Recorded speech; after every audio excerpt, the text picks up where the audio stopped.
Spirit 1053. Hi, this is Erica. Hi, Erica. This is Veronica with Operation Christmas Child. How are you? I am delighted to be talking with you. How are you? Oh, I am so excited to be talking with you and to be back in the Pacific Northwest for a bit. Isn't it the most beautiful place in the world? Oh, yes. I cannot disagree. I just moved to Florida, so now I realize, wow, I forgot, the depth of the mountains and the trees. Just so gorgeous. Indeed. Well, I'll tell you something else that's beautiful. Your story. Veronica, what was your life like before Operation Christmas Child, before somebody put that shoebox in your hands? Yeah, well, very different than what we just described about Washington. It was very, I would say, very dark. I was just a little girl, 10 years old, just very alone, very in a really dark place. I had experienced a lot of loss of my family and loss of school, loss of just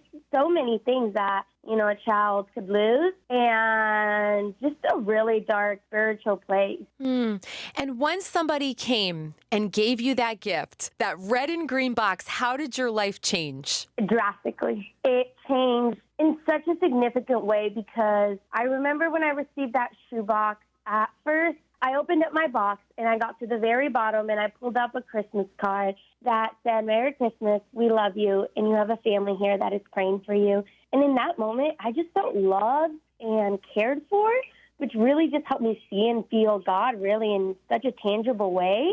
And it helped all that anger that I had built up in my heart kind of just crumble that day when I read those words that were in that shoebox. So it really brought so much relief. Love makes all the difference. And now the cool thing is somebody loved on you and you're loving on other people. Giving a shoebox really has a generational impact.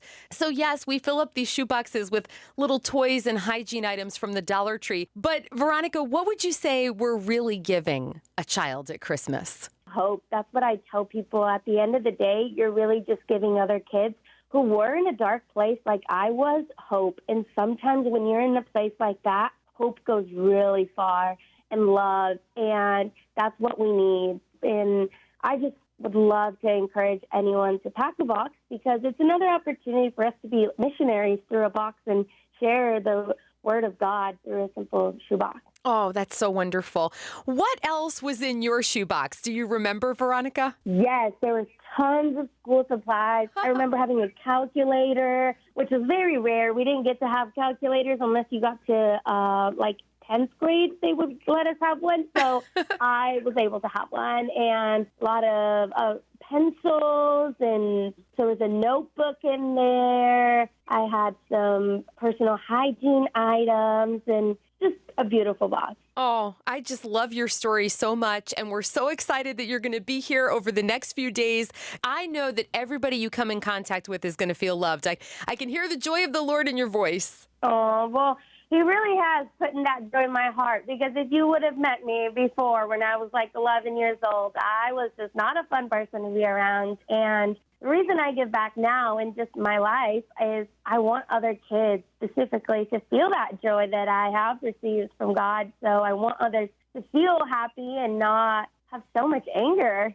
Yes. Isn't it amazing that God's love is infinite? You can't fit it in all the oceans, yet somehow He manages to fit it inside a shoebox. Mm-hmm. Yeah, it's amazing. And not only that, I was just amazed that God used a simple shoebox to transform my life. And not only that, I remember very clearly when I opened my box and I read the card, right, I without a doubt in my head, I obviously knew the shoebox was sent specifically for me, which just made me feel even more chosen by Him. Oh, Veronica Miranda, you are a joy. God bless you. Thank you for being with us. Thank you so much. It's honestly a blessing.